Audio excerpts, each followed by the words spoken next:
So Joker is coming in hot. It's clocking in $96 million domestically on the opening weekend, going down as the number one opening weekend in Spooktober.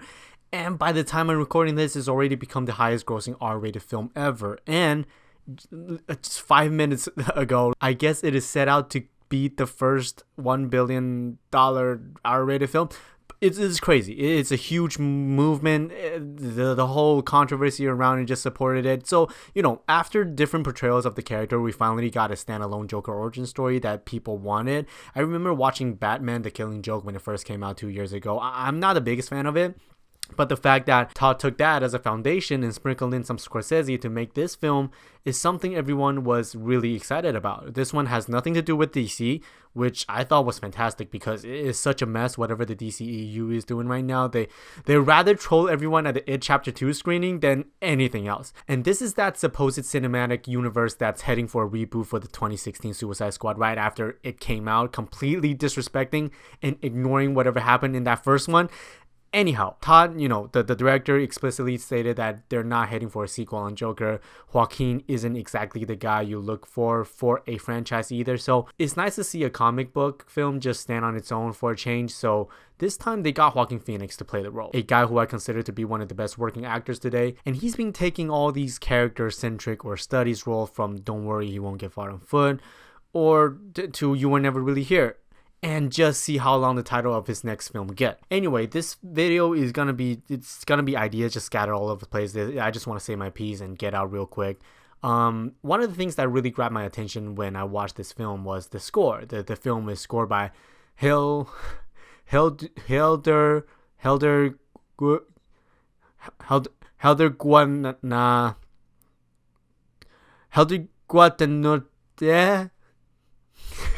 I think I heard someone somewhere complaining about the score, and I'm like, you're tripping, bro. This is the same composer who did Chernobyl, which just won the Primetime Emmys for Outstanding Music Composition.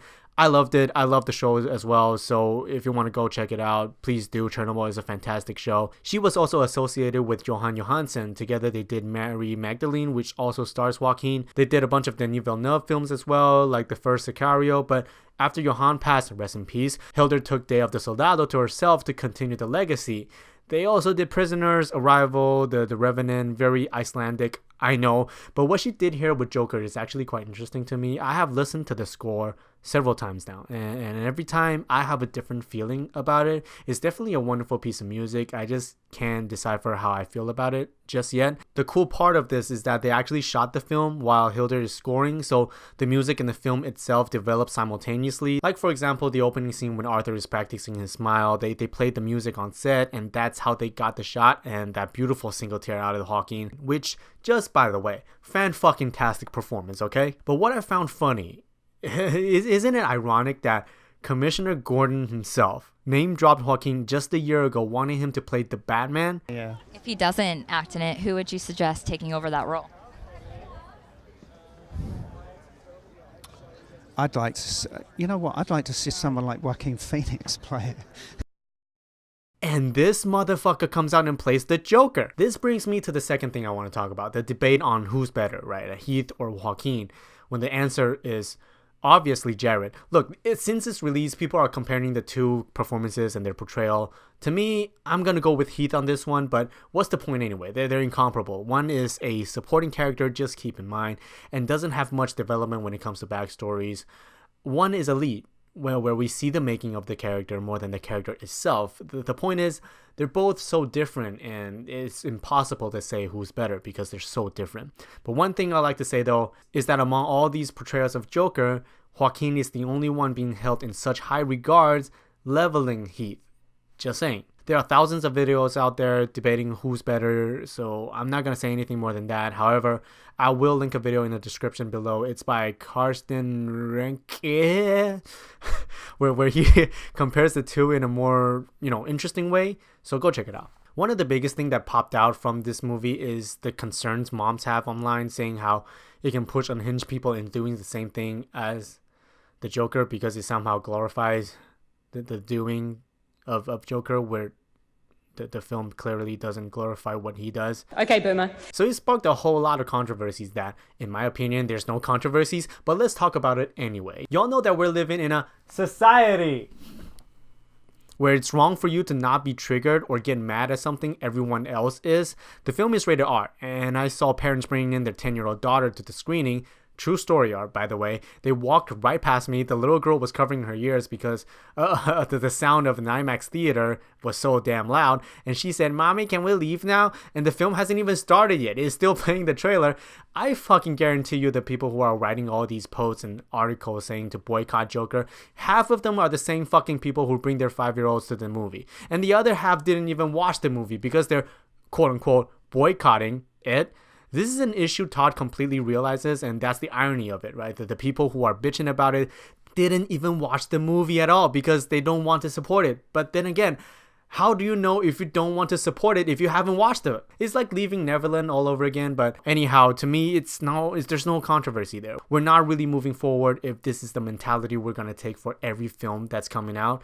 In Endgame, Thor literally chopped Thanos' head off like it's nothing, and y'all motherfuckers are cheering in the front seat row with their 9-year-old screaming the loudest. But, the thing is, if this movie isn't called The Joker, no one would even give a fuck. Regardless, having to see Joker twice in theater, I really enjoyed it. Todd pointed out multiple times how Joker wants his backstory to be multiple choice, where there's no concrete answer to anything. And in a lot of ways, the film absolutely did that. There's no way to know what happened and what didn't. I like to think everyone that was presented on the screen actually happened, but who knows? Some could be, some could be not. Todd said that there is a way of interpreting the film, but he's not going to talk about it until the time is right, and I respect that. But just don't pull that everything you watched in the past 2 hours is just in his head bullshit, because if that's the case, Joker just became one of my least favorite films of the year. But stripping all that, Joker is still about mental health, the struggle among the classes, the hypocrisy within the system, and the corruption of the people. It raises questions regarding us, the people, on what role we play for the others, whether it's the homeless you pass by on the street or some random cashier you interact with every day. Allow me to quote from the wise: if a lot of people love each other, the world would be a better place to live. Wisdom from the true living legend. That's why the stairs are so symbolic, right? Not only because one of the best scenes of the film was shot there, but also of what it represents. The fact that Arthur Fleck is the one walking up the stairs every time in the film until he comes down the stairs for the first time as the Joker.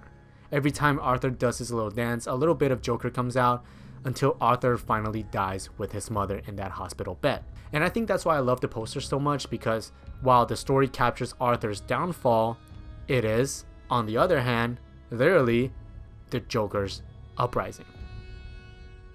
Thank you so much for watching this video. I wrote the script I think on the second weekend of Joker, and then now here it is crossing the 1 billion barrier. I think it's crazy how big Joker got, and I think it's a good direction when it comes to making the future comic book movie, or if you want to call them that. When you put a label of comic book movie, sometimes people denounce it immediately, and I think Joker can stand on its own as a character study, and that's all I'm gonna leave it. And tell me what you think of the movie and the whole quote-unquote controversy that just isn't there, in my opinion. And yeah, also tell me what would you like to see to be the next Joker, if there's gonna be one. But in our generation, I would love to see that Jake Gyllenhaal Joker. I've been waiting for that. I really want that to happen, but I don't think it's ever gonna happen. Willem Dafoe could be a really good Joker, but he's a bit too old for that. So I'm looking for Jake Gyllenhaal's Joker. That's all I'm asking, and that's why I'm gonna end this video. Right. All right. Thank you so much for watching. I'll see you next. Yeah. Bye.